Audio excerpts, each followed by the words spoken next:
প্রায় মারামারি লাগে। এই মূর্খ মুরব্বী দুই গ্রামকে ডাইকিয়া সুন্দর করে বসে এমন সুন্দর একটা সুরাহা দিয়েছে, হাইকোর্টের বিচার ওখান থেকে কেস উঠে আনতে বাধ্য হয়েছে। বিচারপতি জিজ্ঞেস করলে এত সুন্দর বিচার কে করলো? কয় আমাদের গ্রামের মন্টু চাচা, পাইসিও কাকা। এই মন্টু চাচা পাইসিও কাকা বিচার করছে, দেখা গেল তার নামে একখান সার্টিফিকেট নাই, একেবারে 1 পাসের সার্টিফিকেটও নাই, অথচ এত সুন্দর ফয়সালা করে দেয়। এখন এই লোকটা এত বুদ্ধিমান কিন্তু লেখাপড়া জানে না। আর ওদিকে হাইকোর্টের বিচারপতি বিদেশ থেকে সার্টিফিকেট নিয়ে আসছে, সেই 13 বছর কেস ঝুলাইছে, বিচার করতে পারে নাই। এইটা দেখে কি প্রধানমন্ত্রী এই গ্রামের এই পাইসিও কাকারে নিয়ে হাইকোর্টের বিচারপতি বানাবে? আর উনারে নামায় দেবে এটা নাম পারিস কিছু খালি খালি জায়গা চেয়ার দখলের বসে মাসে 1.5 লাখ টাকা বেতন কর, সরকারি বাড়ি গাড়ি ব্যবহার কর, বেরিয়ে জায়গাতে বেরিয়ে এ পাইছো রে জায়গা দিতে হবে, দেবে কোনোদিন? শিক্ষিত অশিক্ষিত উনি জীবন ভরে কেস যা বিচার করবে সব ভুল, জীবন ভরে ব্যর্থ, তারপরে উনি উনার পদে থাকবে, কারণ ওনার 1 বস্তা সার্টিফিকেট আছে, ঠিক কিনা? আর মূর্খ যত বড় তুমি পণ্ডিত কি বলা হয় বুদ্ধিমান হও না কেন, তোমার সরকারি শহীদারও বানাবে না, দফাদারও বানাবে না তোমাকে। শিক্ষিত অশিক্ষিতর মধ্যে পারে। এই আমার সে সোনা লক্ষ্মী, একটু লক্ষ্য কর, আমার প্রিয় যুবকরা, লেখাপড়ার প্রতি এত অনীহা এসে গেছে, আর সবচাইতে মারি দিছে লেখাপড়াকে বর্তমানে মোবাইলে শেষ করে ফেলাইছে, নিশা হয়ে গেছে। মাদ্রাসার ছেলেরা পর্যন্ত মোবাইল চালাতে না দিলে সেই মাদ্রাসায় পড়বে না। আমাদের মাদ্রাসাগুলোর নিয়ম হলো মোবাইল মাদ্রাসায় পাইলে একটা ইটির পর তুই আর একটা ইট দিয়ে গাই দিয়ে ভেঙে ফেলাবে। ছেলেবেলে তো সবাই দিয়েছে, আমাদের ছেলেবেলে আছে, পয়সা হয়েছে, বাড়ি এসে জ্ঞানের আব্বা 10 দিন ছুটি, কি আরবো, আমাকে তো টেলিভিশন কেনেন নাই, তা কি আরবো? আমি কিন্তু কোরআন শরীফ পড়, কোরআন শরীফ তো মাদ্রাসায় পড়ি, বাড়ি এসে কি পড়া যায়নি, এটা কিছু করতে হয়। এই জ্ঞান করতে করতে মোবাইলেরটা কিনাইছে, এরপরে বাড়ি রেখে যায়, খালি হাতে যায়, বাড়িতে আইসে এক ফাঁকে কোন ফাঁকে সেই মোবাইল মাদ্রাসায় নিয়ে গেছে, ধরা পড়িয়ে গেছে হুজুরকে কাছে। এখন কাজে কি করবো করো, কি করবো, আমার আব্বাকে নিয়ে দিয়েছে 20,000 টাকার মোবাইল, আমি জানি কি করবো, তাই কয় পানিতে ফেলে আর নয় আশ্রয় ভাঙতে হবে, একখান ইটির পর তুই আর একখান ইট দিয়ে নিজে হাতে গাওয়াই সেই মোবাইলটা গুলো ফেলেছে। আমার কাছে খবর আসছে যে এই তো আবার ছেলেই বলতেছে আব্বা আমার মোবাইল হুজুরি ভেঙে ফেলাইছে। আমি কালকে তোমার নামে বিকাশ করে দিছি 5,000 টাকা হুজুরির মোবাইলে, ওই 5,000 টাকায় দিয়ে ওই হুজুরকে মিষ্টি কিনে খাওয়াবা, একটা উপযুক্ত কাজ করছে। মোবাইল ভাঙছে ফার্স্ট ক্লাস, ওই হুজুরকে 5,000 টাকার মিষ্টি খাওয়াবি, আর জীবনও মোবাইল কিনবে না, মোবাইলই শেষ করে ফেলাইছে, লেখাপড়া সব শেষ। মন দিয়ে করো সবে বিদ্যা উপার্জন, সকল দানের চেয়ে বিদ্যা মহাদান, এই দান নাহি কেউ নিতে পারে কেড়ে, যতই করিবে দান ততই যাবে বেড়ে। কথা বলেন ঠিক কি ঠিক না? দুনিয়ার যা কিছু আছে সব দিলে তাৎক্ষণিক কমে যায়, যা আছে যত লম্বা জিনিস কাটলে তা খাটো হয়ে যায়, জামাটারে আতা কাইটে ফেললে আস্তে আস্তে গেঞ্জি হয়ে যাবে, প্যান্টটা কাটতে কাটতে একসময় জাঙ্গি হয়ে যাবে, ঠিক না? এক মুরব্বীর বড় প্যান্ট পরে আব্দুল গফফার সাহেব হুজুরের কাছে ধরেন মুরিদ হইছে, হুজুর কইছে মিয়া একদিন যাওয়ার মুরিদ হইছে, ওই যে টাকনো সুয়াইনে প্যান্ট পরলি কিয়ামতে ভেস্তে জাতি পারবা না, আল্লাহ এই ক্লাসের মানুষের দিকে ফিরেও তাকায় না, কাজেই প্যান্ট 1 বিঘত কাটতে হবে, মাইপি 1 বিঘত কেটে ফেলা। বাড়ি যাইয়া বউরে কইছে যে এই প্যান্ট ফিরে আর হবে না, ওই নিচেতে কাটি ফেলাই দিও, বটি দিয়ে 1 বিঘত কেটে দিও। বউ বুড়ো মানুষ কাটবে কটটুকে, আইস কাটে কাল কেটে করতে করতে ভুলিয়ে গেছে, তা মনে নাই, পরে ভরিয়ে আবার গেছে, সে প্যান্ট তো কাটেন নাই। এবার বাড়ি যে মাইয়েরে কইছে মাইয়া এই প্যান্টটা কাটিয়ে দিস দিয়ে 1 বিঘত, তোর মা কাটলো না, সেও কয় কাটপানি কই আর কাটে নাই, পরে ভরিয়ে দেয় যে সেই টুকি রয়েছে, সে বিটার বউরে কইছে মা তুই একটু কাটিয়ে দিস দি, সে বিটিও ছেলে মেয়ে নিয়ে জামালে হতে হতে তা ভুলিয়ে গেছে, ভিডিও ভরিয়ে দেয় যে সে টুকি, এবার এসে রাখছে, তোকে সবগুলোর বাড়িতে বের করে দেবো, এই 3 দিন 4 দিন ধরে করছি একটা প্যান্ট কাটতে, তাই কাটিস নে, এই ভয়তে পয়লাই বিটার বউ কাটছে 1 বিঘত, কাটিয়ে থুয়ে দিয়েছে। আর বউতি তো জানে না যে উনি কাটছে, উনি যায় সেদিন আর 1 বিঘত কাটছে, মাইয়ে জানে না যে মাও কাটছে, সে যাই আর 1 বিঘত কাটছে, এবার 3 বিঘত কাটলি দেড় হাত, এবার প্যান্ট হয়ে গেছে কি জাঙ্গি হয়ে গেছে, আর কি ভরা যাবে না। কাটতে কাটতে যা কাটবেন তাই খাটো হয়, কিন্তু একটা জিনিস রাগ করে কাটেন আর আদর করে কাটেন, প্রত্যেক কাটায় কাটায় বড় হয়ে যায়। যত রাগ, তুই বড় হয়ে গেছিস তোরে কাটিয়ে খাটো করে ফেলবো, এই করে কব দেবেন তাতেও বড় হয়ে যায়। বলেন তো পুকুর, সেটা কি পুকুর, পুকুর বড় হয়ে গেছে, পুকুর এত বড় হয়ে গেছিস, কাটতে কাটতে ধরে ঘাটরি ফেলবে, এই কয়ে আর কোপ দিয়েছেন, সে কোপে কি বাড়ে না কমে? পুকুর যত কাটবেন তত বাড়ে, আর দুনিয়ার সব কিছু যত দেবেন তত কমে। 100 টাকাতে 10 টাকা দিলি 90 টাকা থাকে, 1000 টাকাতে 100 টাকা দিলি 900 টাকা থাকে, 1 মনেতে 10 কেজি দিলি 30 কেজি থাকে, 1 কেজিতে 1 পোয়া দিলি 3 পোয়া থাকে। যা দেবেন নগদে কইমা যায়। দুইটা জিনিস মাত্র যখনই দেবেন তখনই বাড়ে, জীবনেও তা কমে না। একটা হলো এলেম, শিক্ষা, জ্ঞান, আর একটা হলো আগুন। আগুনের থেকে যত আগুন দেন প্রথম আগুনের মধ্যে কম হয় না। হাজার হাজার ল্যাম্পের মাথায় আগুন নেবেন, কোনো জায়গা কমে না, খালি বাড়তেই তালে থাকে। কথা বলেন ঠিক কি ঠিক না? আর একটা হলো শিক্ষা। আমি যেদিন মাওলানা পাশ করে আসছি সেই দিন আজ থেকে 33 বছর আগে, 33 বছর পর্যন্ত আমি হাদিস পড়াইতেছি ছাত্রদেরকে। পড়াইতে পড়াইতে আমি যা পড়ি আসছিলাম 33 বছর দিতে তাহলে হয়েছে হাজার হাজার ছাত্র আমার মাওলানা হয়ে গেছে। তাহলে তার আমার মধ্যে এরকম কিছু তার কথা না, আমি যা শিখাইছিলাম সব দিয়া হয়ে গেছে। যত দেয় তত বাড়ে। কোন মাস্টার সাহেব যত পড়ায় তত বাড়ে, প্রফেসর যত পড়ায় তত বাড়ে। দুনিয়ার মধ্যে সম্পর্ক আছে। কি সম্পর্ক? কয় যে আগুনে আর এই এলেমের মধ্যে সম্পর্ক হলো, আগুন অন্ধকারের মধ্যে জ্বালাইলে অন্ধকার কেটে যায়, আলো হয়ে যায়। আগুন অন্ধকারে জ্বালাইলে অন্ধকার কেটে যায়, আলো হয়ে যায়। মূর্খতার একটা অন্ধকার আছে, মূর্খতার অশিক্ষিততার একটা অন্ধকার আছে। যেই অশিক্ষিততার অন্ধকারের ভিতরে সৌদি আরব ছিল, মক্কা মদিনায় ছিল, তারা এত বর্বর হয়ে গেছে অন্ধকারে। বাপে ছেলেকে মারে, ছেলেতে বাপকে মারে, মায়ের সাথে সন্তানের জিনা করে, জীবিত মেয়েকে দাফন করে দেয়। মেয়ে হওয়াটা তাদের লজ্জার বিষয়। কবর খনন করে মেয়েকে বাপে নিজে হাতে দাফন করে দেয়। কাবা ঘরের মতো পবিত্র ঘরের মধ্যে 360টি মূর্তি রেখে পূজা করে। কত বড় অন্ধকার! অশিক্ষিতের অন্ধকার, মূর্খতার অন্ধকার। যখনই কোরআনে কারিমে লাইট জ্বলছে তখন সব অন্ধকার বিতাড়িত হইয়া সারা দুনিয়ার সবচাইতে শ্রেষ্ঠ আলোর জায়গা মক্কা মদিনা। ঠিক কি ঠিক না? আগুন জ্বালাইলে ঘরের অন্ধকার কেটে আলো হয়ে যায়, শিক্ষার আলো জ্বালাইলে মূর্খতার অন্ধকার কেটে যায়। আরে দোয়া কেলরা না বাসাদ কি নো পেকার, দোয়া কেলরা না বাসাদ কি নো পেকার, না দানা এসে তিজাদ বর সবকসার, আগার দো জানে বে দো জাহেলানান, সত্য জিঞ্জিরে রাহম বগসেলানান। দুইজন শিক্ষিত মানুষ কখনো অকথ্য ভাষায় গালাগালি করতে পারে না। দুইজন শিক্ষিত বড় অফিসার কখনো ঘুষোঘুষি, বক্সিং মারামারি, লাঠি মারামারি করতে পারে না। মূর্খরা 1-2 কথায় লাগিয়ে যায়। কতক্ষণ? শিক্ষিত মানুষ অনেকদিন পর্যন্ত তর্ক করে, অনেকদিন পর্যন্ত লেখালেখি করে একজনে আরেকজনে এগেনস্টে, কিন্তু লাঠি নিয়ে নামে না বাড়ি বাড়ি অত্যি। আর মূর্খ পাবলিক 1-2 কথার মধ্যে হাতের আমল শুরু করে দেয়। কিটা অত সময় ঝগড়া হয়ে বেড়ায়, ঝগড়া হাতের রে লাগাই দিছি। ঠিক না? 2 মূর্খ যদি শিকল টানে তা ছিঁড়ে ফেলাই দিতে পারে। কাজেই মূর্খতা দূর করতে হবে। এবার মূর্খতা কোন মূর্খতা? আমাদের জাতিতে আমাদের সমস্ত শিক্ষা গুরুরা বলে শিক্ষা জাতির মেরুদণ্ড। খেয়াল করে না যুবক, বসো শোনা, শোনো, লক্ষ্য করো, বোঝো। জিন্দেগি শেষ করে ফেলাইছো, ব্যাটারি একটু চার্জ দাও। বলেন শিক্ষা জাতির মেরুদণ্ড। বলেন একটু কর না, শিক্ষা জাতির, এ প্রবাদটা জানা আছে না নাই? শিক্ষা জাতির মেরুদণ্ড। মেরুদণ্ড কেচর মেরুদণ্ড নাই, নীলদাড়া মাঝের এই সোজা হাড়টা, কেচর নাই, এজন্য সোজা হয়ে দাঁড়িয়ে থাকতে পারে না। অমেরুদণ্ডী প্রাণী পড়ছো না তোমরা? আর মেরুদণ্ডী প্রাণী, মানুষের মেরুদণ্ড আছে, সোজা হয়ে দাঁড়ায় থাকতে পারে। এক একজনের মেরুদণ্ডকে আল্লাহ তাআলা এক একভাবে সেট করছে। গরুর মেরুদণ্ড একরকম, চতুষ্পায়ী জন্তুর মেরুদণ্ড একরকম, সোজা প্রাণীর মেরুদণ্ড আর একরকম। আমরা সোজা পাই প্রাণী, দোপাই প্রাণী, আমাদের মেরুদণ্ড আমাদেরকে সোজা করে রাখে। যদিকের মেরুদণ্ড ভেঙে যায় অ্যাক্সিডেন্ট করে, ওকে সোজা থাকতে পারে?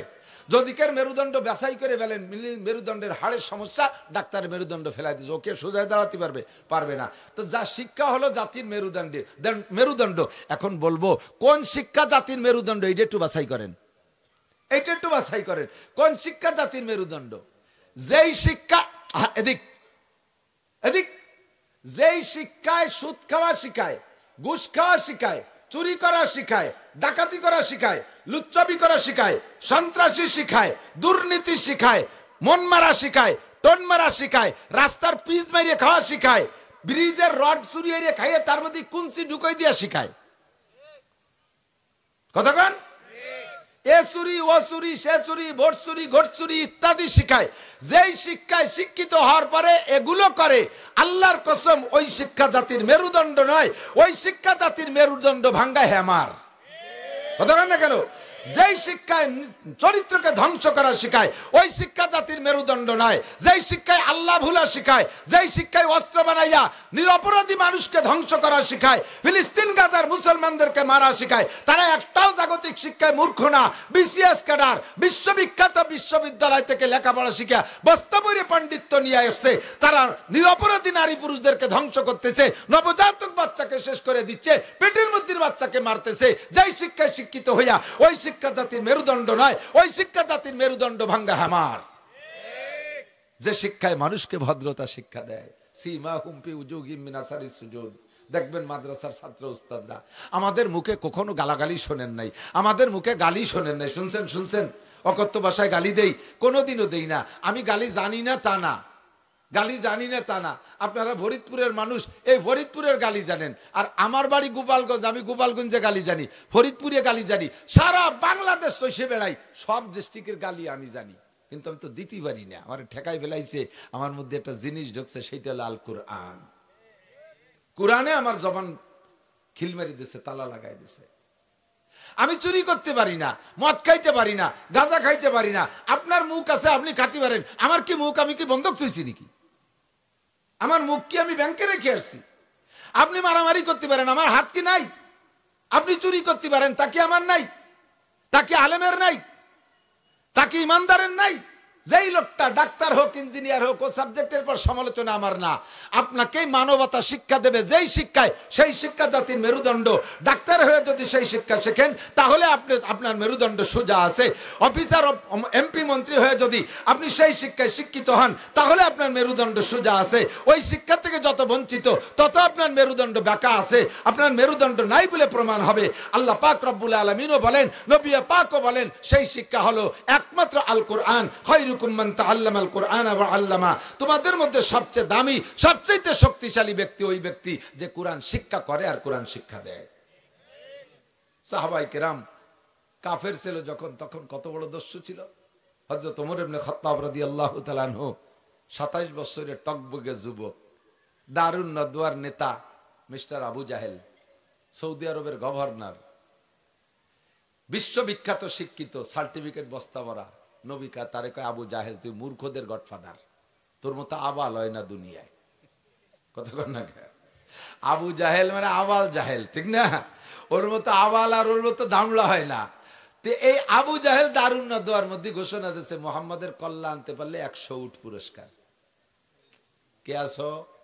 হকামা ওমর, ওমর কা জানা, এটা আমার দ্বারা সম্ভব। সবাই বাহা বাহা দিছে।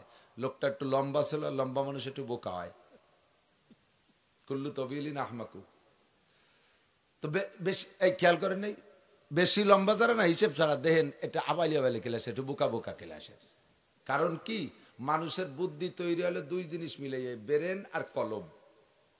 তো ওই লম্বা মানুষের ওই ব্রেন তো কলমের থেকে বেশি দূরই, ওইতে আইসে সেট হয়ে পারে না, এই জন্য আবার আবার টাটা কইয়ে ওঠে। আবার বেশি কাটো মানুষ জন্মের বুদ্ধিমান, মাটির তালে, কারণ ওর ওই মাথার কলম তো কাছাকাছি, গাড় কাটো, এই হঠাৎ একটা কই বেলায় দিতে পারে। আল্লাহ, এক লম্বা রাতের বেলা একখান বই পাইছে, বাজার হয়েছে, ছোট ছোট 2 টাকা 5 টাকা বেছে বই পাইছে, আহাম্মকের আলামত। এই বই কয়তালিয়ান কিনতে হবে, আমার 2-5 টাকা দিয়ে কিনে রাত্রি ভর্তি বইছে, ভর্তি যে আহাম্মকের আলামত কি? আহাম্মকরা লম্বা বেশি হয়, গাল লম্বা হয়, দাড়ি লম্বা হয়, মাথা ছোট হয়। ও আয়না ধরে দেখতেছেন আমার কি অবস্থা, একটু মিলেই নেই আগে বইয়ের সাথে, দেয় যে সব তা ওর মধ্যেই। লম্বা বেশি এত ঠ্যাং এত কাটি খাটো ওরা যাবে না, গাল লম্বা এত কাটি খাটো ওরা যাচ্ছে না, মাথা ছোট অত আর পাম্পার দিয়ে ফুলই বড় বানান যাচ্ছে না। যা পারি তাই ওরি, দাড়ি কটা লম্বা, এই কটারে খাটো ওরি আগে।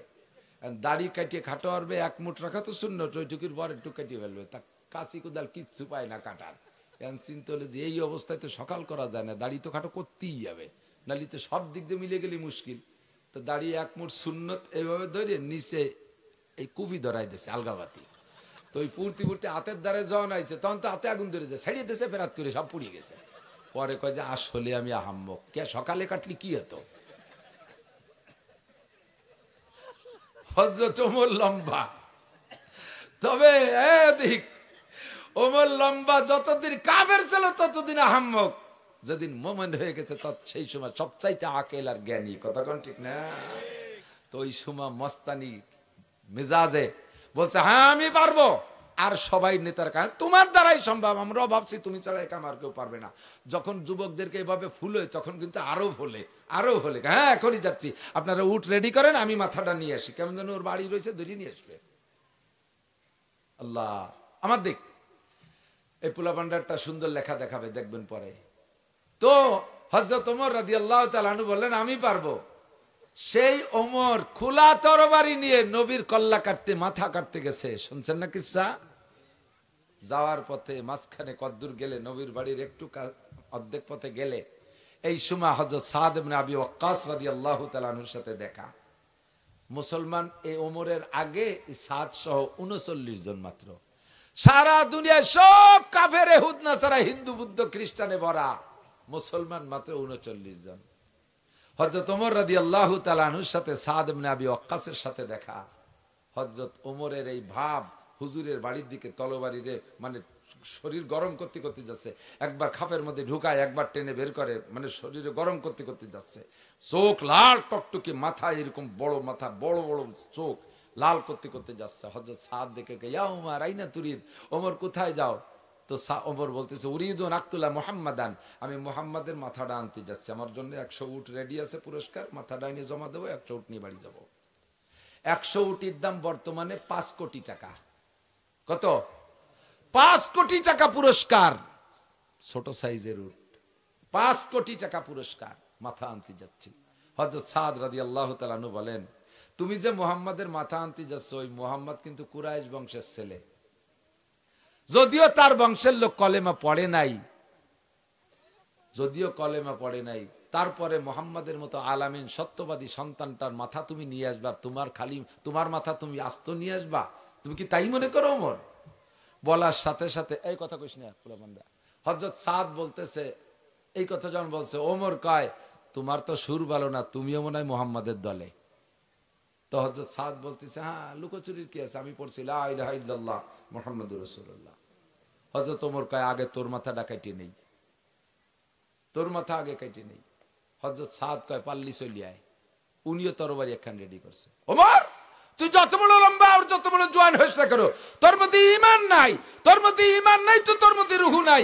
500 গজ লম্বা একটা মাটির মূর্তি যদি হয়, আর এই ছোট ছোট পোলাপানের হাতে যদি এখান দাও থাকে, 500 গজ লম্বা মাটির মূর্তি, আর ছোট্ট একটা পোলার হাতে যদি একটা দাও থাকে, এই দাউদের পায়ে যদি কোপ দেয়, ও মূর্তি পড়বে কিন সোজায় থাকবে?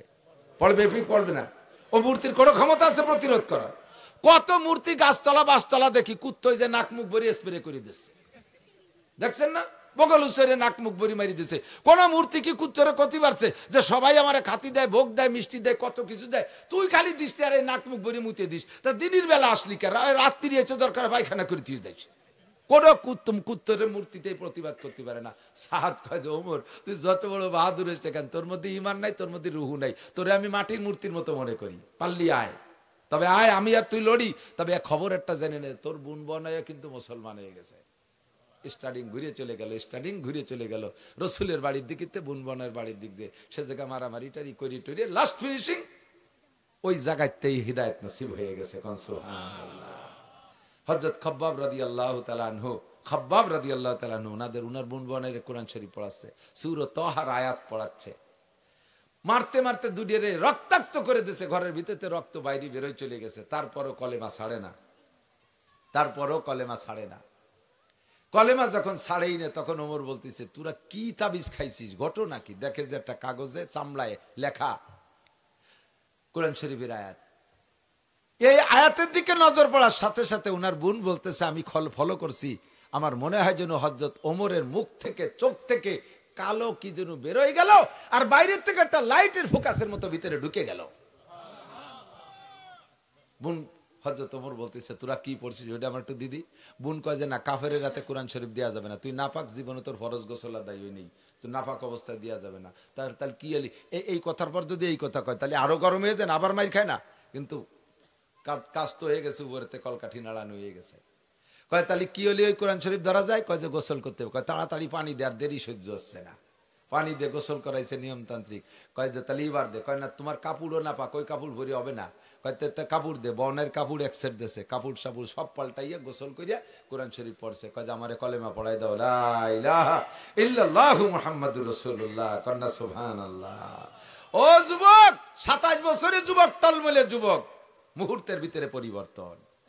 এবার সেই যেই ওমর ছিল ওই জগতে বড় লিডার, মুসলমানদের মধ্যে সবচেয়ে বড় লিডার। সেই সময় লিডারের 5 পয়সারও দাম নাই, আবু জাহেলের 1 পয়সার দাম নাই। আল্লাহু আকবার। আদমিয়ত লা মুশামো পোস্তেনিস, আদমিয়ত জুজরি যায় দোস্তেনিস, গর্বে সুরত আদমি ইনসাবুদে, আহমদ আবু জাহলে হামেক সাবুদে। চেহারার নাম মানুষরা, সার্টিফিকেটের নাম মানুষরা, বংশে বড় হলি তার নাম মানুষরা, বডিতে বড় হলি তার নাম মানুষরা। বিলালে হাবশি কালো মানুষ, হাটে দুনিয়ায় যে নবী, জান্নাতের মধ্যে তার পায়ের আওয়াজ শুনি আসে। আমি ঈমান গ্রহণ কইরা আল্লাহর কোরআনের শিক্ষায় শিক্ষিত হইয়া দামি হতে চাই। রাজি আছেন তো ইনশাআল্লাহ? ও যুবক, আমার প্রাণপ্রিয় যুবক, দেখ, খুঁজে দেখ, গাজায় যে সকল মুজাহিদরা যুদ্ধ করতেছে, তোদের মতো দাড়ি নাই, প্যান্ট পরা যুবক, তোদের মতো এই সাইজের যুবক, ওই একটা মাদ্রাসায় পড়ছে কিনা তার ঠিক নাই। আজকেই মাত্র শুনলাম হিজবুল্লাহর নেতা, হিজবুল্লাহদের নেতা, এই হামাসের নেতা, উনি কোরআন শরীফ পড়তেছে, নামাজে ইমামতি করতেছে, তেলাওয়াত শুনে আমি কান দিয়ে দিছি। রাজনৈতিক নেতা কি তার তেলাওয়াত, যা আমার বাংলাদেশের হাফেজরা অত সুন্দর পড়তে পারবে কিনা? তুমি যুবক রেডি হয়ে যাও। এখনই যদি মাননীয় প্রধানমন্ত্রী, পররাষ্ট্রমন্ত্রী লাইন করে দিতে পারে, লাইন করে দেয় আমাদেরকে যে আমরা গাজার মুসলমানদের জান মাল রক্ষার্থে আমরা বাংলাদেশ থেকে সৈনিক পাঠাবো, আমরা বাংলাদেশ থেকে জনগণ পাঠাবো, যাইতে রাজি আছেন? প্রস্তুত আছেন? প্রস্তুত আছেন? যাওয়া লাগবে না, যাইতে পারবেন না, তবে প্রস্তুতিটার দাম আছে আল্লাহর কাছে। একটা তাকবীর হবে বক্সির সাথে, 2 হাত উঁচু করে, নারায়ে তাকবীর। বিশ্বের মুসলিম এক হও, জিহাদ করো, এক হও, জিহাদ করো। বিশ্বের মুসলিম, ফিলিস্তিনের মুসলমান জিন্দাবাদ, জিন্দাবাদ। ফিলিস্তিনের মুসলমান, গাজার মুসলমান, ইহুদিদের দালালরা, জো বাইডেনের চেলারা, নারায়ে তাকবীর। আল্লাহ কবুল করেন, বলেন আমিন। বোমা মারিয়ে সবাই জানেন, যারা মিডিয়া দেখতেছে, তার নাম ঠিকানা ডেট সহ ওই পারচাটা আমি নবী পাকের রওজায় পৌঁছাইয়া দেয়।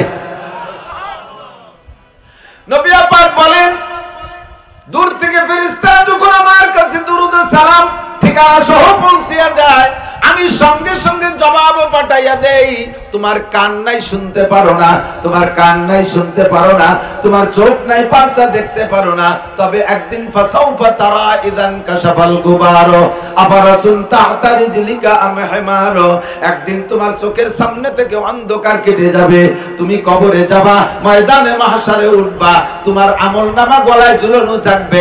আল্লাহ পাক বলেন, ওয়া কুল্লা ইনসানিন আলজামনাহু তাইরাহু ফি উনুকিহি ওয়া নুখরিজু লাহু ইয়াওমাল কিয়ামাতি কিতাবান ইয়ালকাহু মানশুরা, ইকরা কিতাবাকা কাফা বিনাফসিকা ইয়াওমা আলাইকা হাসিবা। ওই দিন আপনাকে আমলনামা খুলে দিয়ে বলবে, দেখো তোমার আমলনামায় লা ইগাদিরু সাগীরাতান ওয়ালা কাবীরাতান ইল্লা আহসাহা, ছোট নাকি বড় নাকি, ছোট গুনাহ বড় গুনাহ কোনটা লিখতে বাকি আছে নাকি দেখো। সেই দিন দেখে আপনি নিজেই বলবেন, আল্লাহ সবই লেখা আছে। বন্দির মাঠে গিয়েছিলাম একা একা গোপনে, বাগানের ভিতরে লুকাই লুকাইয়া, বাইসাইকেলে পায়ে হেঁটে, ওখানে গিয়ে হাজারো মানুষের মাঝখানে বসে দুরূদ পড়লাম। ও আল্লাহ, সে দুরূদ যাও তো লেখা আছে, একটু কন্যা সুবহানাল্লাহ। আপনার অন্তরের ভিতরে দরদ যেমন হবে, আপনার আওয়াজ দাও তেমন হবে। কলব মে সুজ নেহি, রূহ মে এহসাস নেহি, এ মুসলমান, কলব মে সুজ নেহি, रूह में एहसास नहीं, कुछ भी पैगाम मोहम्मद का तुझे पास नहीं, कुछ भी पैगाम मोहम्मद का तुझे पास नहीं। অন্তরে ব্যথা নাই, মনের মধ্যে জ্বালা নাই, মাথার থেকে পায়ের তালু পর্যন্ত নবীর সুন্নাত নাই। ব্যক্তি জীবনে ফরজ ওয়াজিব সুন্নাত নাই, পারিবারিক জীবনে ফরজ ওয়াজিব সুন্নাত নাই, সামাজিক জীবনে নাই, অর্থনৈতিক জীবনে নাই, রাজনৈতিক জীবনে নাই। আল্লাহর কোরআন নাই, নবী পাকের হাদিস নাই, আল্লাহর দেওয়া ফরজ নাই, নবী পাকের দেওয়া সুন্নাত তোমার কোনো জায়গা নাই, রাজনৈতিক অঙ্গনে নাই, আন্তর্জাতিক ফিল্ডে তোমার নাই। আবার তুমি দাবি করো তুমি আখিরি নবীর উম্মত, তুমি আল্লাহর বান্দা। ও মুসলমান, অন্যের সমালোচনা করার আগে আমার দিক, অন্যের সমালোচনা করার আগে, আত্মসমালোচনা করার আগে ইস্তাফতি কলবাক। আমি যদি জিজ্ঞাসা করি নিয়মতান্ত্রিক বৃষ্টি হয় না কেন, যার কাছে জিজ্ঞেস করব সেই বলবে দেশের মানুষ খারাপ। কথা বলেন না, মানুষ ভালো না হুজুর, মানুষ খারাপ, সব মানুষ খারাপ, উনি সাধ্য হাতে তলি রাখি। সমস্ত মানুষকে খারাপ মনে করো, ইস্তাফতি কলবাক, নিজের কাছে নিজে জিজ্ঞাসা করো বৃষ্টি না হওয়ার কারণ কি।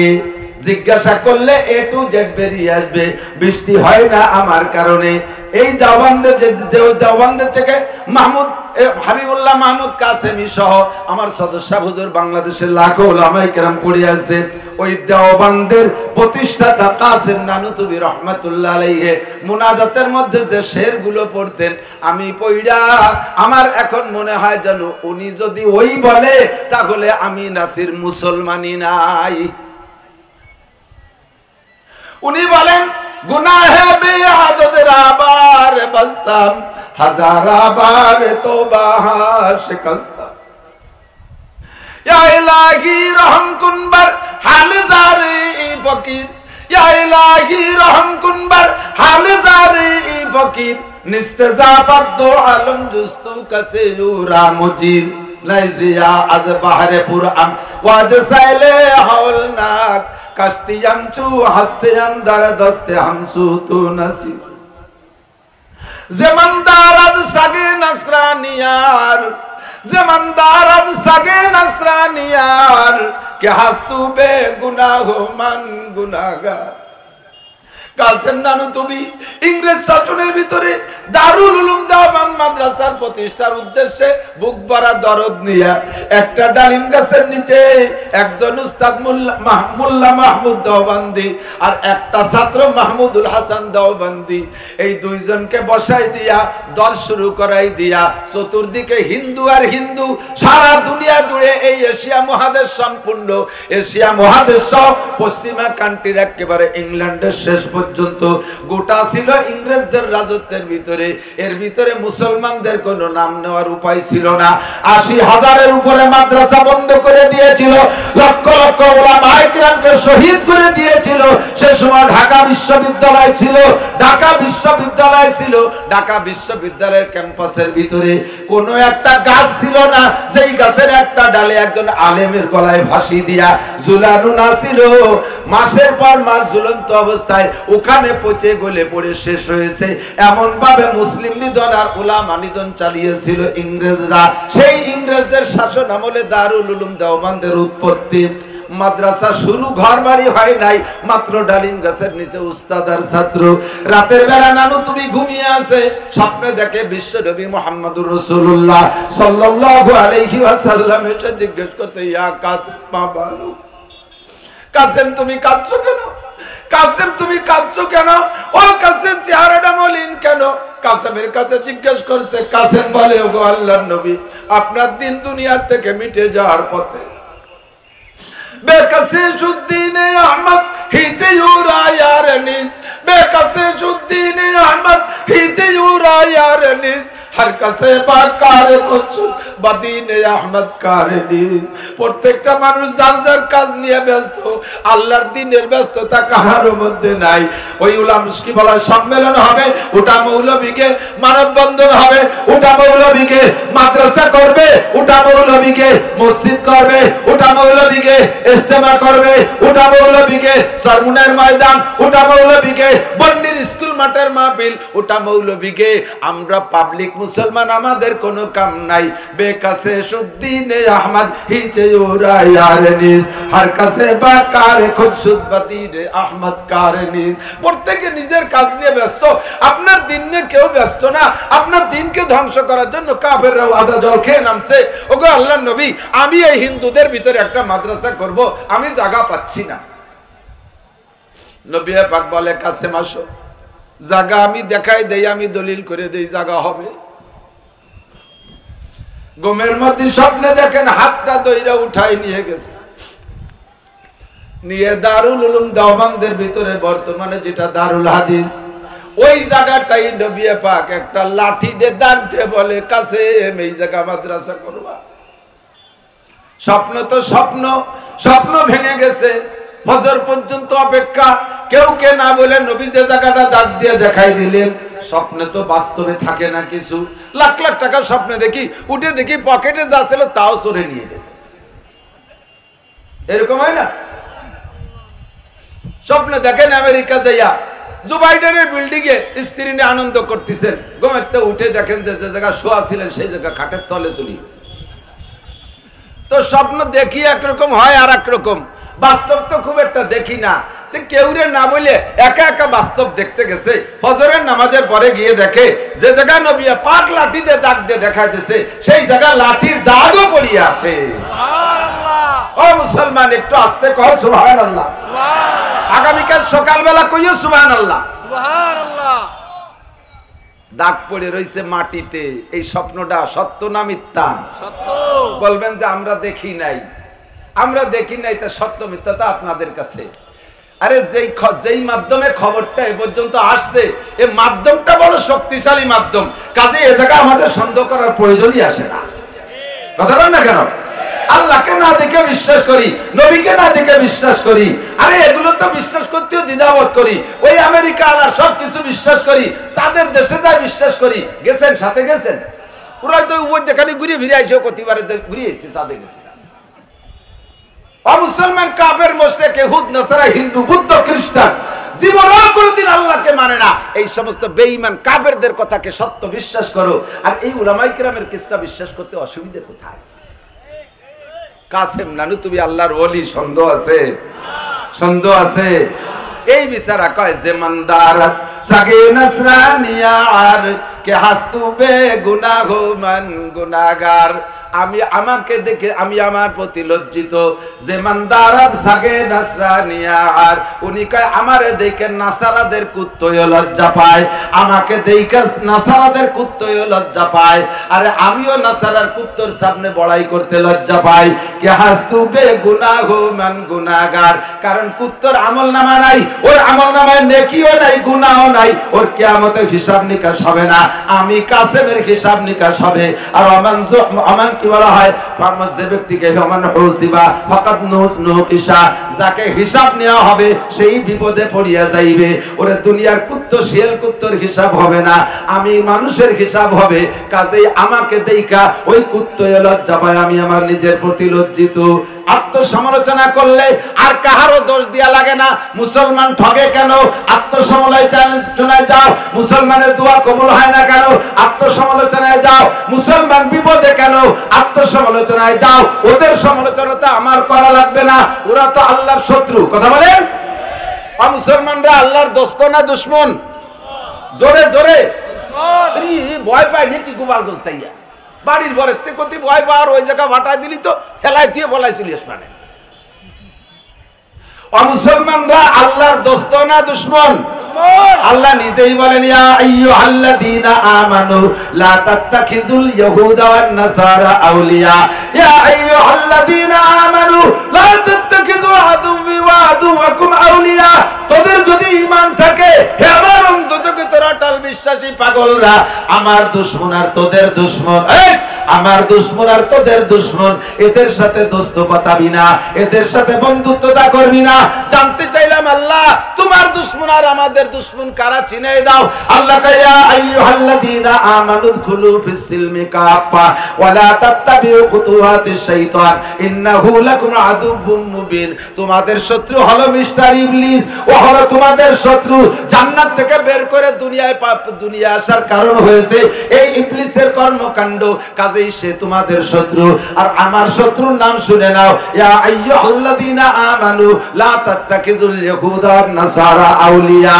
ইহুদ নাসারা আমার শত্রু, ওদের সাথে বন্ধুত্বতা করবা না, ওদের সাথে প্রেম করবা না, ওরা আমার শত্রু। কাজেই ওদের আমার শত্রুদের ব্যাপারে ফয়সালা আমিই করব। তোমাদের জন্য অনুরোধ, আমার শত্রুদের সাথে বন্ধুত্বতা করবা না। আমার দুঃখ লাগে, পরিতাপ লাগে আর আফসোস লাগে, গোটা বাংলাদেশের হাজার হাজার লক্ষ লক্ষ যুবকরা এমনকি আধা বয়সী চাইলো নিয়ে বুড়ো চাইলো নিয়েছেন না, এই আম চাইলো আইটু এরকম কয় না, গোপালগঞ্জে বাংলায় গোপালগঞ্জে অজলি ভালো লাগবে। চাইলো নিয়ে বুড়ো, আধা পাকা আধা কাঁচা, আর এইরকম সাইকে ভেন্ডি না ভানি এমরাও দেখি যে চশমা লাগাইয়া বুতুম পেঁচার মতো চশমার উপর দিয়ে এরকম তাকাই রয়েছে হযরত মেসি লানাতুল্লাহি আলাল কাযিমিন, তার খেলা দেখার জন্য বুতুমির মতো চেয়ে রয়েছে। দল করে মেসি, দল করে পশ্চিমা দলের নেইমার, তারা আমাদের কি, তারা আমাদের এত কি? ফিলিস্তিন আর গাজার যুদ্ধে সর্বপ্রথম ধাক্কায় এই পশ্চিমা নাসারার গোষ্ঠী, এ ভালো করে বুঝে নিয়েন, ইসরায়েলি হলো ইহুদি, এরা মুসা আলাইহিস সালামের অনুসারী। এখন মুসা আলাইহিস সালামের শরীয়ত চলবে না। এই ইহুদি গোটা পৃথিবীতে মাত্র 1 থেকে 1.5 কোটি, আর সবচেয়ে বেশি সংখ্যা নাসারা। এই আমেরিকানরা নাসারা, ফ্রান্স ওয়ালারা নাসারা, ইতালি অস্ট্রেলিয়া নাসারা, ইউরোপ কান্ট্রি সব নাসারা, ওই আপনার মেসিরাও নাসারা, আপনার নেইমাররাও নাসারা, সব নাসারা। এই সব নাসারা কাসারা, এরা সব মিলে ঐক্য, এখন সব মিলে এক বাক্যে ইসরায়েলের সমর্থন করলো।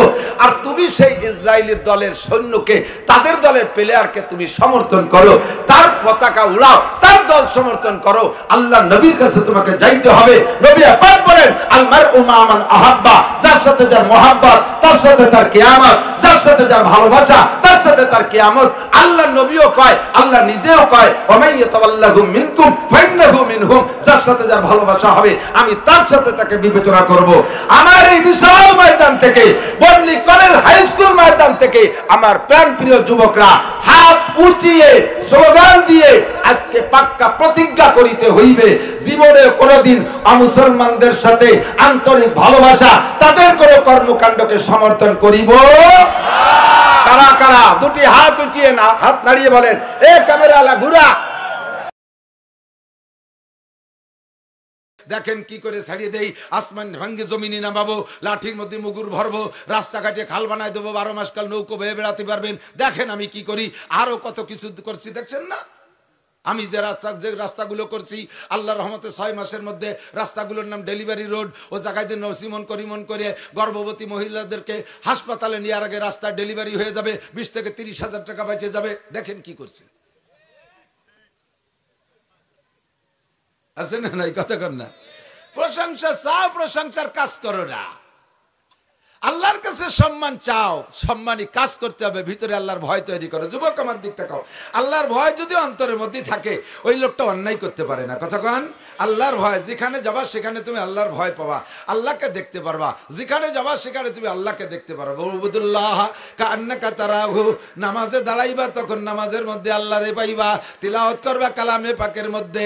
দরসুখান মুকফি মানাম চুবু ইয়াগুল দরবর গাগুল হারকাতি দান মাইলে দালে গিরান আছে। আল্লাহ পাক রব্বুল আলামিন বলেন, দরসুখান মুকফি মানাম চুবু ইয়াগুল দরবর গাগুল হারকাতি দান মাইলে দারাত দরসুখান বিনাত মোরা। ও বান্দা, যদি কেউ আমারে দেখে, আমাকে দেখতে চাস, তাহলে আমার কোরআনে কারিমের মধ্যে তেলাওয়াত কর, কোরআনে কারিম তেলাওয়াত কর। ওর প্রত্যেকটা হরফে হরফের মধ্যে আমি আল্লাহ তাআলা লুকায়িত আছি। ইন্না আক্রামাকুম ইনদাল্লাহি আতকাকুম। দুনিয়ায় তোমরা যত সম্মান যেখানে যাকে দাও না কেন, যত সম্মানী মানুষ আসুক না কেন, ওর মধ্যে যদি আল্লাহর ভয় না থাকে তাহলে ওইটা আল্লাহর কাছে সম্মানী না। আমরা বড় বড় পদস্থদেরকে যে সম্মান, যেভাবে মনে করি ওরা বিশাল সম্মানী, আল্লাহ তাদের ভিতরে যাররা পরিমাণ আল্লাহর ভয় নাই। বাংলাদেশের জনগণের কাছ থেকে ভ্যারাইটি কিসিমের টাকা আদায় করে নিয়ে সেই টাকা দিয়ে কানাডায় বিল্ডিং বানায়। কোন জায়গা? সোকালাডা না, কানাডা। এই সোকালাডাকে কাছ থেকে টাকা মারিয়ে নিয়ে কানাডায় বিল্ডিং বানায়। জায়গার নাম কানাডা, চেনেন না? দেশের নাম কানাডা, নাম শুনছি দেয়নি, দেহারও দরকার নেই, কানাডা কানার মধ্যে থাক, আছে না? আরে জাতির হক মেরে খায় যারা, তাদের অন্তরে আল্লাহর ভয় নাই। মদ খায় যে আল্লাহর ভয় নাই, গাঁজা খানে আল্লাহর ভয় নাই, চোরের মধ্যে আল্লাহর ভয় নাই, টোন মারার মধ্যে আল্লাহর ভয় নাই, মন মারে যে তার আল্লাহর ভয় নাই, বিজিএফ কার্ড মেরে খায় তার মধ্যে আল্লাহর ভয় নাই, বিধবা ভাতা পঙ্গু ভাতা বেশি খায় যারা, তাদের মধ্যে আল্লাহর ভয় নাই। ওরা যত বড় চেয়ারে বসুক না কেন, ওদের এক পয়সার দাম আল্লাহর কাছে নাই।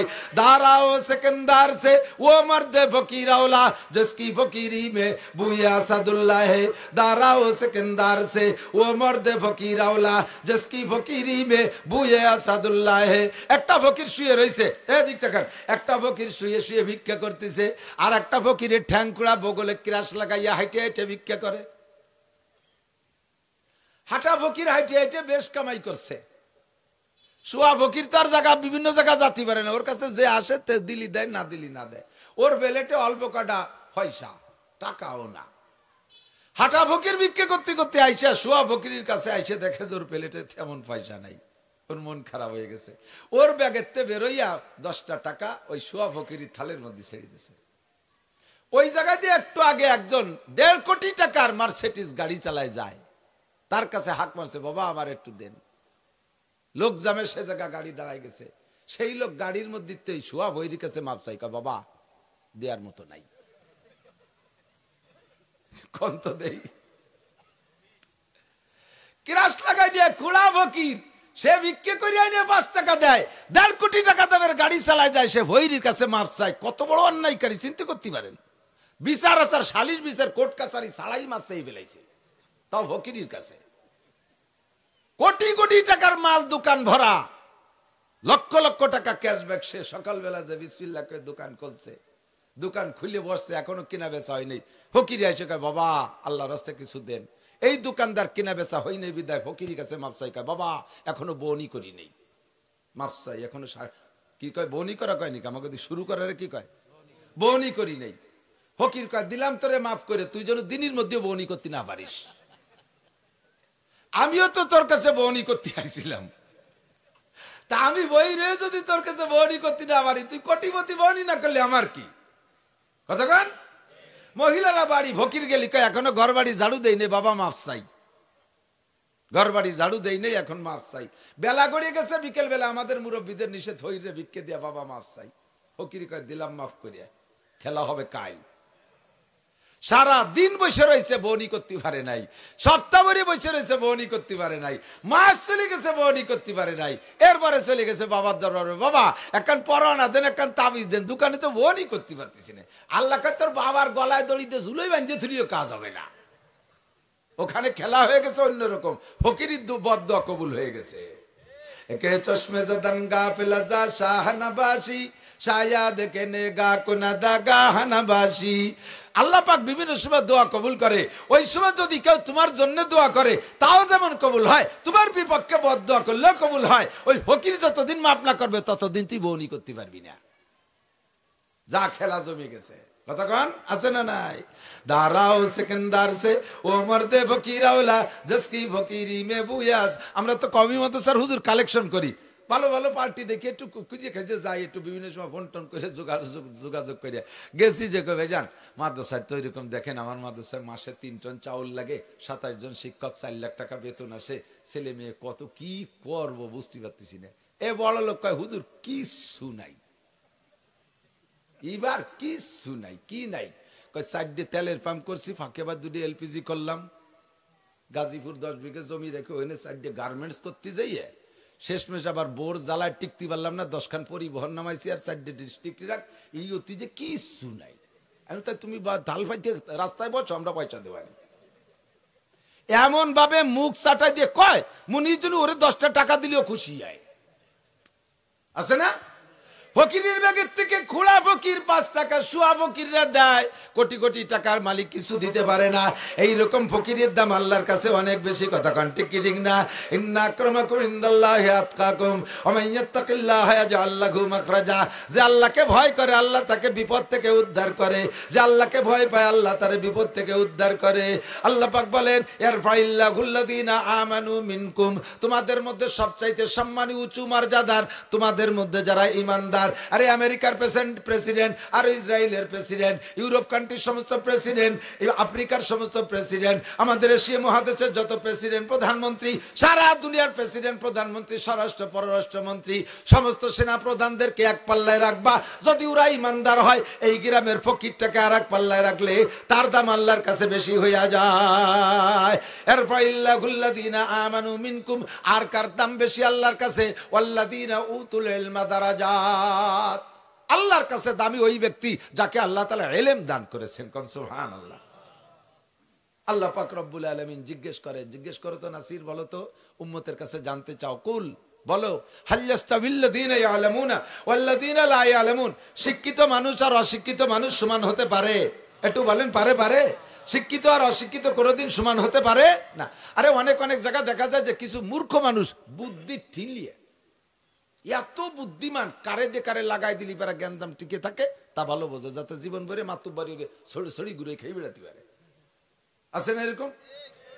একটা মার্ডার কেস হাইকোর্ট পর্যন্ত চলে গেছে, 13 বছর ঝুলিয়ে রয়েছে, তার বিচার সে জজ কোর্টালারা ফেল করছে, হাইকোর্টের বিচারপতি পর্যন্ত তারা হিমশিম খেয়ে যাচ্ছে, কিভাবে বিচার করব, ভালো কোনো কুলু খুঁজে পাচ্ছি না। এই নিয়ে দুই গ্রামের ভিতরে দুই দল পিরাই মারামারি লাগে। এই মূর্খ মুরব্বী দুই গ্রামকে ডাইকিয়া সুন্দর করে বসে এমন সুন্দর একটা সুরাহা দিয়েছে, হাইকোর্টের বিচার ওখান থেকে কেস উঠে আনতে বাধ্য হয়েছে। বিচারপতি জিজ্ঞেস করলে এত সুন্দর বিচার কে করলো? কয় আমাদের গ্রামের মন্টু চাচা, পাইসিও কাকা। এই মন্টু চাচা পাইসিও কাকা বিচার হচ্ছে, দেখা গেল তার নামে একখান সার্টিফিকেট নাই, একেবারে 1 পাসের সার্টিফিকেটও নাই, অথচ এত সুন্দর ফয়সালা করে দেয়। এখন এই লোকটা এত বুদ্ধিমান কিন্তু লেখাপড়া জানে না, আর ওদিকে হাইকোর্টের বিচারপতি বিদেশ থেকে সার্টিফিকেট নিয়ে আসছে, সেই 13 বছর কেস ঝুলাইছে, বিচার করতে পারে নাই। এইটা দেখে কি প্রধানমন্ত্রী এই গ্রামের এই পাইসিও কাকারে নিয়ে হাইকোর্টের বিচারপতি বানাবে? আর ওনারে নামায় দেবেটা নাম পারিসটা কিছু খালি জায়গা চেয়ার দখল করে বসে মাসে 1.5 লাখ টাকা বেতন কর, সরকারি বাড়ি গাড়ি ব্যবহার কর, বেরিয়ে জায়গাতে বেরিয়ে এ পাইছো রে জায়গা দিতে হবে, দেবে কোনোদিন? শিক্ষিত অশিক্ষিত উনি জীবন ভরে কেস যা বিচার করবে সব ভুল, জীবন ভরে ব্যর্থ, তারপরে উনি উনার পদে থাকবে, কারণ ওনার 1 বস্তা সার্টিফিকেট আছে, ঠিক না? আর মূর্খ যত বড় তুমি পণ্ডিত কি বলা হয় বুদ্ধিমান হও না কেন, তোমার সরকারি শহীদারও বানাবে না, দফাদারও বানাবে না তোমাকে। শিক্ষিত অশিক্ষিতের মধ্যে পারে। এই আমার সে সোনা লক্ষ্মী, একটু লক্ষ্য কর, আমার প্রিয় যুবকরা, লেখাপড়ার প্রতি এত অনীহা এসে গেছে, আর সবচাইতে মারি দিছে লেখাপড়াকে বর্তমানে মোবাইলে শেষ করে ফেলাইছে, নিশা হয়ে গেছে। মাদ্রাসার ছেলেরা পর্যন্ত মোবাইল চালাতে না দিলে সেই মাদ্রাসায় পড়বে না।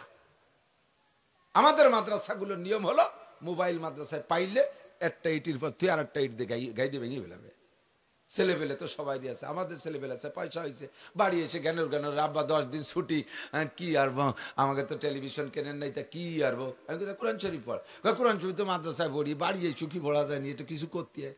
এই জ্ঞান করতে করতে মোবাইলেরটা কিনাইছে, এরপরে বাড়ি রেখে যায়, খালি হাতে যায়, বাড়িতে আইসে এক ফাঁকে কোন ফাঁকে সেই মোবাইল মাদ্রাসায় নিয়ে গেছে, ধরা বেরিয়ে গেছে হুজুরকে কাছে।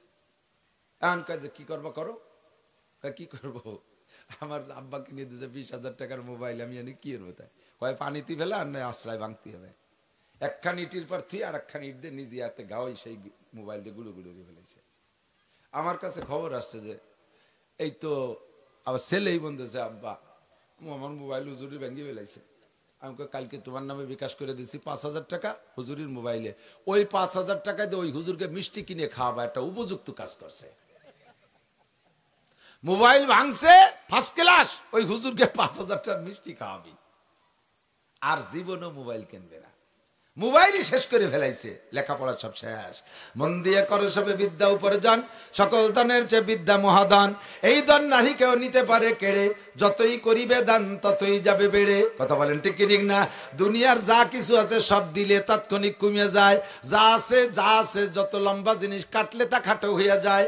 জামাটারে আতা কাইটে ফেললে আস্তে আস্তে গেঞ্জি হয়ে যাবে, প্যান্টটা কাটতে কাটতে একসময় জাঙ্গি হয়ে যাবে, ঠিক না? এক মুরব্বীর বড় প্যান্ট পরে আব্দুল গফফার সাহেব হুজুরের কাছে ধরেন মুড়ি দিয়েছে। হুজুর কইছে, মিয়া একদিন যাওয়ার জন্য মুড়ি দিয়েছে, ওই যে টাকনু সুয়াইনে প্যান্ট পরলি কিয়ামতে বেসতে জাতি পারবা না। আল্লাহ এই ক্লাসের মানুষের দিকে ফিরেও তাকায় না। কাজেই প্যান্ট 1 বিঘত কাটতে হবে, মাইপি 1 বিঘত কেটে ফেলাম। বাড়ি যাইয়া বউরে কইছে যে এই প্যান্ট ফিরে আর হবে না, ওই নিচেতে কাটি ফেলাই দিও, বটি দিয়ে 1 বিঘত কেটে দিও। বউ বুড়ো মানুষ কাটবে কটটুকে, আইস কাটে কাল কেটে করতে করতে ভুলিয়ে গেছে, তা মনে নাই। পরে ভরিয়ে আবার গেছে, সে প্যান্ট তো কাটেন নাই। এবার বাড়ি যে মাইয়েরে কইছে, মিয়া মাইয়া এই প্যান্টটা কাটিয়ে দিস দিয়ে 1 বিঘত, তোর মা কাটলো না। সেও কয় কাটপানি কই আর কাটে নাই। পরে ভরিয়ে দেয় যে সেইটুকি রয়েছে। সে বিটার বউরে কইছে, মা তুই একটু কাটিয়ে দিস দি। সে বিটিও ছেলে মেয়ে নিয়ে জামালে হতে হতে তা ভুলিয়ে গেছে। ফিরে ভরিয়ে দেয় যে সেটুকি। এইবার এসে রাখছে, তোকে সবগুলোর বাড়িতে বের করে দেবো।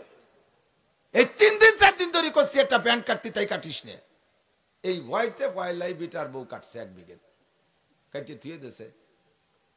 বউতি তো জানে না যে উনি কাটছে, উনি যাই সেনতে আর 1 বিঘত কাটছে। মাইয়ে জানে না যে মাও কাটছে, সে যাই আর 1 বিঘত কাটছে। এবার 3 বিঘত কাটলি দেড়াত, এবার প্যান্ট হয়ে গেছে কি জাঙ্গি হয়ে গেছে। আর কি ভরা যাবে না।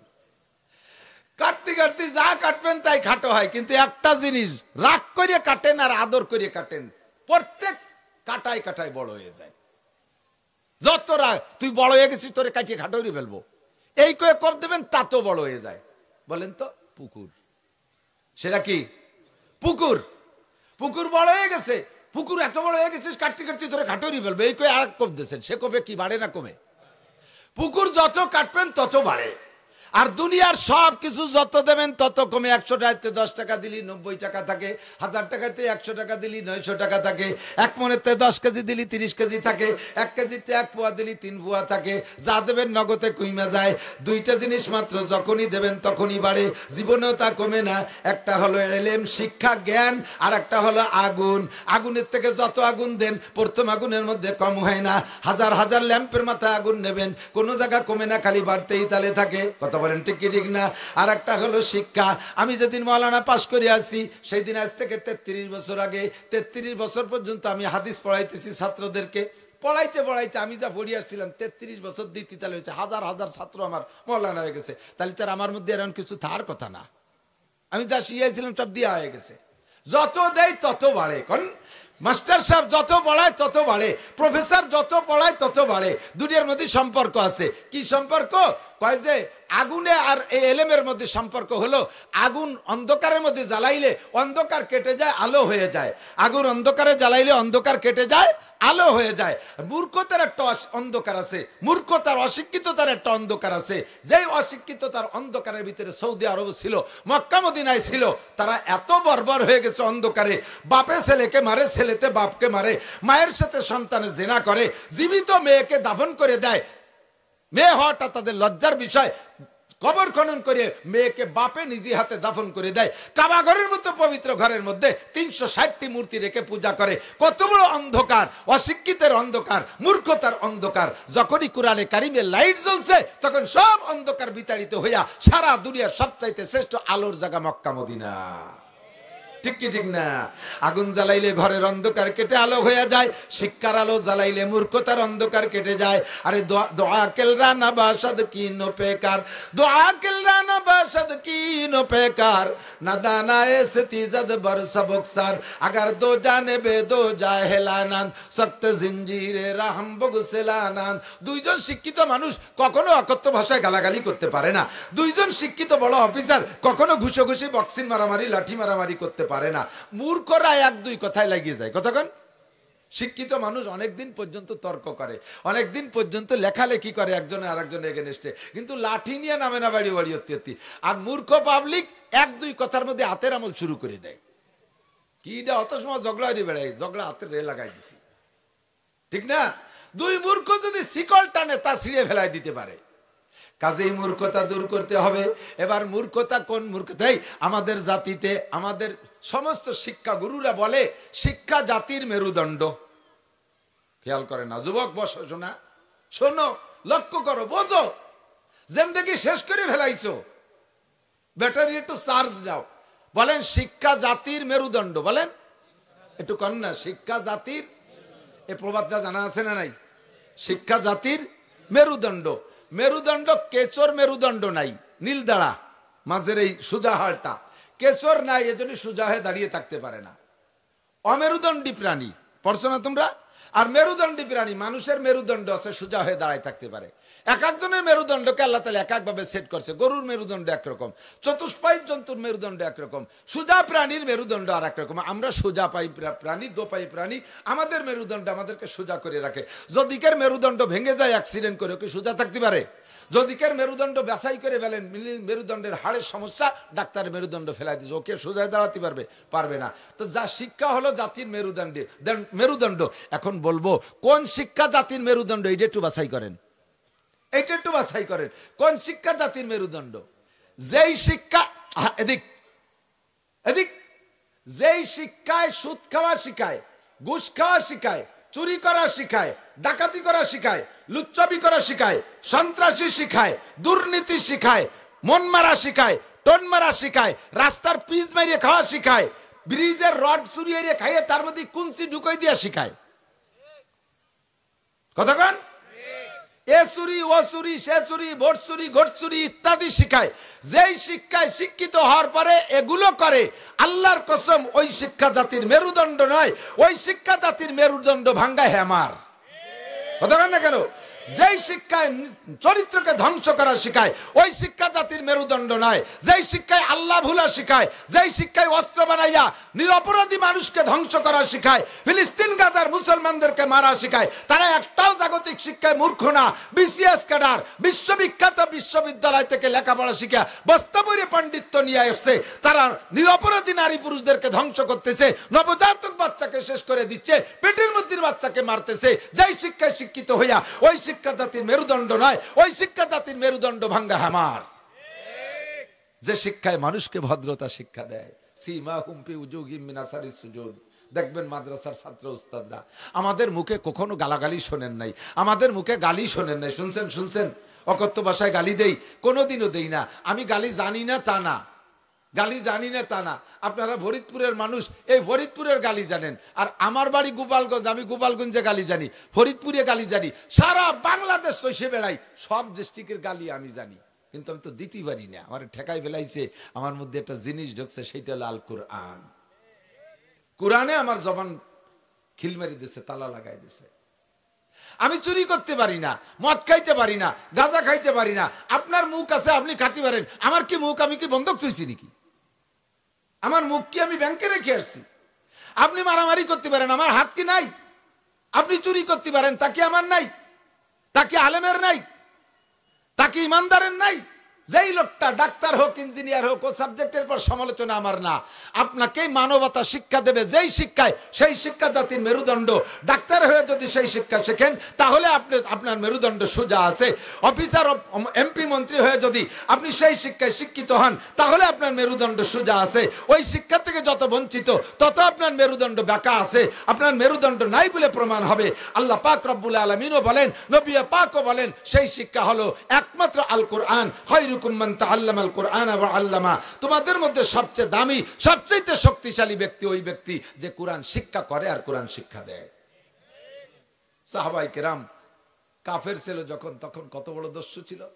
হযরত ওমর ইবনে খাত্তাব রাদিয়াল্লাহু তাআলা আনহু 27 বছরের টকবগে যুবক, দারুন নদওয়ার নেতা মিস্টার আবু জাহেল, সৌদি আরবের গভর্নর, বিশ্ববিখ্যাত শিক্ষিত, সার্টিফিকেট বস্তা ভরা।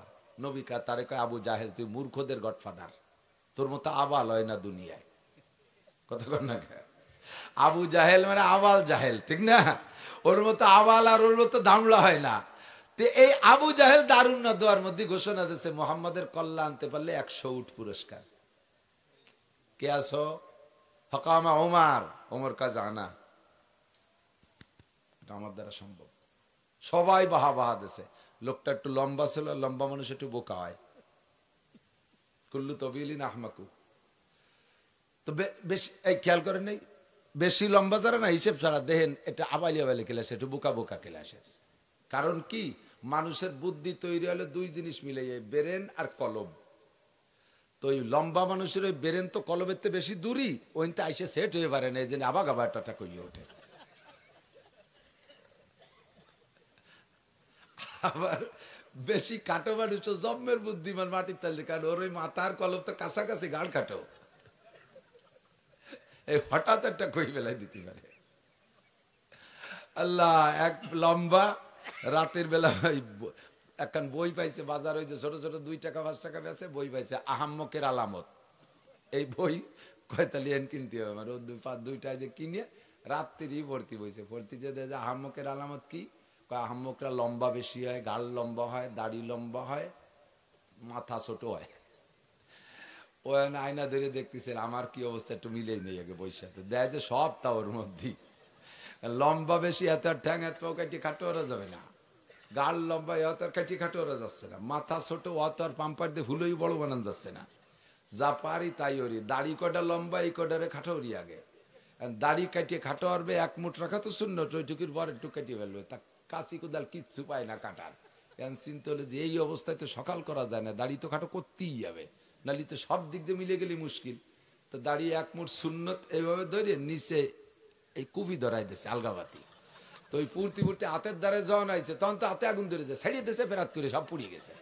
পরে কয় যে আসলে আমি আহাম্মক, কে সকালে কাটলি কি হতো। হযরত ওমর লম্বা, তবে দেখ ওমর লম্বা, যতদিন কাফের ছিল ততদিন আহাম্মক, যেদিন মোমেন হয়ে গেছে সেই সময় সবচাইতে আকেল আর জ্ঞানী, কথা কোন ঠিক না? তো ওই সময় মস্তানি মেজাজে বলছে হ্যাঁ আমি পারবো, আর সবাই নেতার কাছে তোমার দ্বারাই সম্ভব, আমরাও ভাবছি তুমি ছাড়া একা আর কেউ পারবে না। যখন যুবকদেরকে এভাবে ফুলে তখন কিন্তু আরো হলে হ্যাঁ এখনই যাচ্ছি, আপনারা উঠ রেডি করেন, আমি মাথাটা নিয়ে আসি, কেমন যেন ওর বাড়ি রয়েছে ধরে নিয়ে আসবে। আল্লাহ আমার দিক এই পোলা পান্ডারটা সুন্দর লেখা দেখাবে, দেখবেন পরে। তো হযরত ওমর রাদিয়াল্লাহু তাআলা আনহু বললেন আমি পারবো। সেই ওমর খোলা তরবারি নিয়ে নবীর কল্লা কাটতে, মাথা কাটতে গেছে, শুনছেন না কিসসা? যাওয়ার পথে মাঝখানে কদ্দুর গেলে, নবীর বাড়ির একটু অর্ধেক পথে গেলে, এই সময় হযরত সাদ ইবনে আবি ওয়াক্কাস রাদিয়াল্লাহু তাআলা আনহুর সাথে দেখা। মুসলমান এই ওমরের আগে সাদ সহ 39 জন মাত্র, সারা দুনিয়ায় সব কাফের ইহুদ নাসারা হিন্দু বুদ্ধ খ্রিস্টানে ভরা, মুসলমান মাত্র 39 জন। হযরত ওমর রাদিয়াল্লাহু তাআলা আনহুর সাথে সাদ ইবনে আবি ওয়াক্কাসের সাথে দেখা।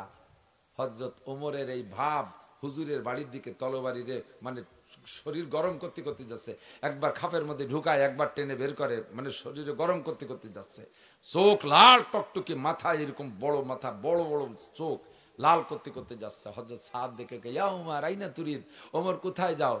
তো ওমর বলতেছে উরিদুন আক্তুল্লাহ মুহাম্মাদান, আমি মুহাম্মাদের মাথাটা আনতে যাচ্ছি, আমার জন্য 100 উট রেডি আছে পুরস্কার, মাথাটা এনে জমা দেবো, 100 উট নিয়ে বাড়ি যাব। 100 উটের দাম বর্তমানে 5 কোটি টাকা। কত? 5 কোটি টাকা পুরস্কার, ছোট সাইজের উট, 5 কোটি টাকা পুরস্কার, মাথা আনতে যাচ্ছি। হযরত সাদ রাদিয়াল্লাহু তাআলা আনহু বলেন তুমি যে মুহাম্মাদের মাথা আনতে যাচ্ছ, ওই মুহাম্মদ কিন্তু কুরাইশ বংশের ছেলে, যদিও তার বংশের লোক কলেমা পড়ে নাই, তারপরে মুহাম্মাদের মতো আলামিন সত্যবাদী সন্তানটার মাথা তুমি নিয়ে আসবা, তোমার মাথা তুমি আস্ত নিয়ে আসবা, তুমি কি তাই মনে করো ওমর? বলার সাথে সাথে এই কথা কইস না পোলাপান্ডা, হযরত সাদ বলতেছে, এই কথা যখন বলছে ওমর কয় তোমার তো সুর ভালো না, তুমিও মনে হয় মুহাম্মাদের দলে। তো হযরত সাদ বলতেছে হ্যাঁ লুকোচুরির কি আছে, আমি পড়ছি লা ইলাহা ইল্লাল্লাহ মুহাম্মাদুর রাসূলুল্লাহ। হযরত ওমর কয় আগে তোর মাথাটা কাটি নেই, তোর মাথা আগে কাটি নেই।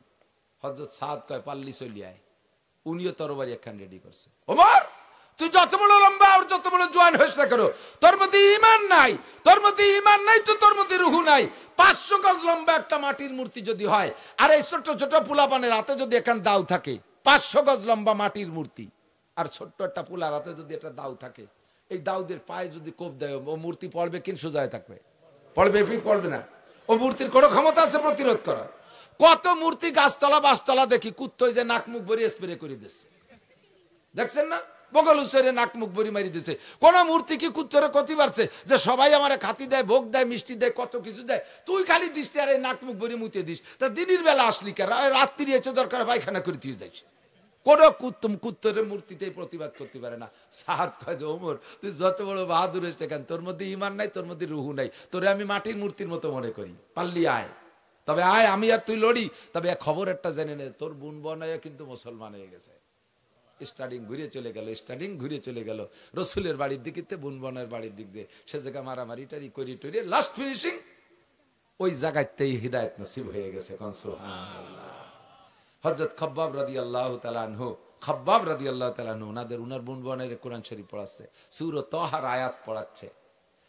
মারতে মারতে দুডিরে রক্তাক্ত করে দিয়েছে, ঘরের ভিতরে রক্ত বাইরে বেরোয় চলে গেছে। তারপরও কলেমা ছাড়ে না, তারপরও কলেমা ছাড়ে না।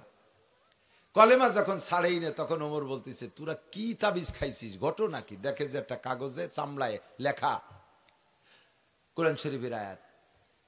এই আয়াতের দিকে নজর পড়ার সাথে সাথে উনার বোন বলতেছে আমি ফলো করছি, আমার মনে হয় যেন হযরত ওমরের মুখ থেকে, চোখ থেকে কালো কি যেন বেরোয় গেল, আর বাইরের থেকে একটা লাইটের ফোকাসের মতো ভিতরে ঢুকে গেল। বোন হযরত ওমর বলতেছে তোরা কি পড়ছিস ওইটা আমার একটু দিদি। বোন কয় যে না, কাফেরের রাতে কোরআন শরীফ দেওয়া যাবে না, তুই নাপাক জীবনে তোর ফরজ গোসল আদায় নেই, তুই নাপাক অবস্থায় দেওয়া যাবে না। তাহলে কি হলি? এই কথার পর যদি এই কথা কয় তাহলে আরো গরম হয়ে যায়, আবার মাইর খায় না? কিন্তু কাজ তো হয়ে গেছে, উপরেতে কলকাঠি নাড়ানো হয়ে গেছে। কয় তাহলে কি হলি ওই কোরআন শরীফ ধরা যায়? কয় যে গোসল করতে হবে। কয় তাড়াতাড়ি পানি দেওয়ার দেরি সহ্য হচ্ছে না, পানি দিয়ে গোসল করাইছে নিয়মতান্ত্রিক। কয় যে তাহলে এবার দে। কয় না তোমার কাপড়ও না পাক, ওই কাপড় ভরি হবে না। কয় কাপড় দে, বনের কাপড় এক সেট দেশে, কাপড় সাপুড় সব পাল্টাইয়া গোসল করিয়া কোরআন শরীফ পড়ছে। কয় যে আমারে কলেমা পড়াই দাও, লা ইলাহা ইল্লাল্লাহু মুহাম্মাদুর রাসূলুল্লাহ, কন্যা সুবহানাল্লাহ। ও যুবক, 27 বছরের যুবক, টলমলে যুবক, মুহূর্তের ভিতরে পরিবর্তন। এবার সেই যেই ওমর ছিল ওই জগতে বড় লিডার, মুসলমানদের মধ্যে সবচেয়ে বড় লিডার। সেই সময় লিডারের 5 পয়সারও দাম নাই, আবু জাহেলের 1 পয়সার দাম নাই। আল্লাহু আকবার। আদমিয়ত লা মুশামো পোস্তেনিস, আদমিয়ত জুজরি যায় দোস্তেনিস, গর্বে সুরত আদমি ইনসাবুদে, আহমদ আবু জাহলে হামেক সাবুদে। চেহারার নাম মানুষরা, সার্টিফিকেটের নাম মানুষরা, বংশে বড় হলি তার নাম মানুষরা, বডিতে বড় হলি তার নাম মানুষরা, বিলালে হাবশি কালো মানুষ, হাটে দুনিয়ায় যে নবী, জান্নাতের মধ্যে তার পায়ের আওয়াজ শুনি আসে। আমি ইমান গ্রহণ কইরা আল্লাহর কোরআনের শিক্ষায় শিক্ষিত হইয়া দামি হতে চাই। রাজি আছেন তো ইনশাআল্লাহ? ও যুবক, আমার প্রাণপ্রিয় যুবক, দেখ, খুঁজে দেখ, গাজায় যে সকল মুজাহিদরা যুদ্ধ করতেছে, তোদের মতো দাড়ি নাই, প্যান্ট পরা যুবক, তোদের মতো এই সাইজের যুবক, ওই একটা মাদ্রাসায় পড়ছে কিনা তার ঠিক নাই। আজকেই মাত্র শুনলাম হিজবুল্লাহর নেতা, হিজবুল্লাহদের নেতা, এই হামাসের নেতা, উনি কোরআন শরীফ পড়তেছে, নামাজে ইমামতি করতেছে, তেলাওয়াত শুনি আমি কান দিয়ে দিছি। রাজনৈতিক নেতা কি তার তেলাওয়াত, যা আমার বাংলাদেশের হাফেজরা অত সুন্দর পড়তে পারবে কিনা? তুমি যুবক রেডি হয়ে যাও। এখনই যদি মাননীয় প্রধানমন্ত্রী, পররাষ্ট্রমন্ত্রী লাইন করে দিতে পারে, লাইন করে দেয় আমাদেরকে যে আমরা গাজার মুসলমানদের জান মাল রক্ষার্থে আমরা বাংলাদেশ থেকে সৈনিক পাঠাবো, আমরা বাংলাদেশ থেকে জনগণ পাঠাবো, যাইতে রাজি আছেন? প্রস্তুত আছেন? প্রস্তুত আছেন? যাওয়া লাগবে না, যাইতে পারবেন না, তবে প্রস্তুতিটার দাম আছে আল্লাহর কাছে। একটা তাকবীর হবে বক্সির সাথে, 2 হাত উঁচু করে, নারায়ে তাকবীর। বিশ্বের মুসলিম এক হও, জিহাদ করো, এক হও, জিহাদ করো। বিশ্বের মুসলিম, ফিলিস্তিনের মুসলমান জিন্দাবাদ, জিন্দাবাদ। ফিলিস্তিনের মুসলমান, গাজার মুসলমান, ইহুদিদের দালালরা, জো বাইডেনের চেলারা, নারায়ে তাকবীর। আল্লাহ কবুল করেন, বলেন আমিন। বোমা মারিয়ে সবাই জানেন, যারা মিডিয়া দেখতে